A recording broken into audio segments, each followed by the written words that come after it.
కాలు ఇట్లా బాసిమట్లు వేసుకోండి. సరే దిగి చిన్నగా నడవండి.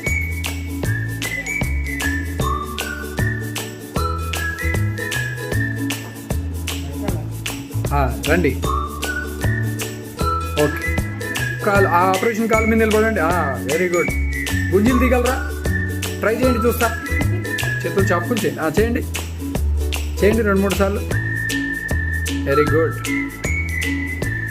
ఓకే, రైట్, చాలు, బాగా. నమస్తే అండి, నా పేరు డాక్టర్ శివకుమార్, ఆర్థోపెడిక్ సర్జన్, శ్రీకర హాస్పిటల్, ఈసీఐఎల్. రవీంద్ర గారికి కాలు ఫ్రాక్చర్ అయింది, లెగ్ ఫ్రాక్చర్, టిబియా ఫ్రాక్చర్ అంటాము. సో దానికి సర్జరీ చేయడం జరిగింది. దాని అనుభవాలు వాళ్ళ మాటల్లో చెప్పండి. మేము వచ్చాము ఆ రోజు మార్నింగ్.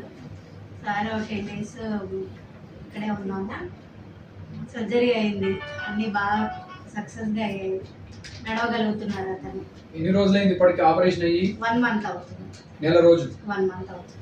ఏమేమి చేయగలుగుతున్నారు ఆయన? యాక్టివిటీస్, రోజువారీ యాక్టివిటీస్ ఏమేమి చేయగలుగుతున్నారు ఆయన? నడుస్తున్నారు సార్, ఇంకా కొంచెం ఎక్సర్సైజ్ చేస్తున్నారు. మెట్లు ఎక్కగలరా? మెట్లు ఎక్కుతున్నారు, మెట్లు ఎక్కుతారు, నడుస్తున్నారు.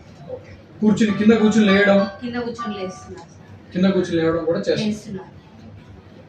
మంచి, థ్యాంక్ యూ. సో చూశారు కదండి, ఈ విధంగా ఫ్రాక్చర్స్ అయినప్పుడు ఇప్పుడున్న టెక్నాలజీకి చాలా చక్కగా హీల్ అవుతాయి. చాలా తొందరగా కూడా మనం మన యాక్టివిటీకి రిటర్న్ అవ్వచ్చు.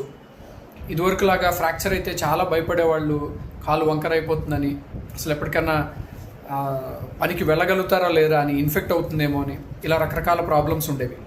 ఇప్పుడు మోడర్న్ ఆర్థోపెడిక్ టెక్నాలజీ ఎంత అడ్వాన్స్ అయిపోయిందంటే, ఇది ఎంత కాంప్లికేటెడ్ ఫ్రాక్చర్ అయినా 1 to 3 months, 1 month నుంచి 3 monthsలో ఆల్మోస్ట్ బేసిక్ యాక్టివిటీస్ అన్నీ మీరు చేయగలరు. ఎక్సెప్షన్స్ ఉంటాయి, రేర్గా కాంప్లికేటెడ్ కేసెస్ తప్పితే. ఇప్పుడు ఈ కేసు చూసారు, 1 monthలో ఆయన అన్ని పనులు చేయగలుగుతున్నారు. సో ఇలాగ ఉంటుందన్నమాట. So don't worry, please meet your orthopaedic specialist.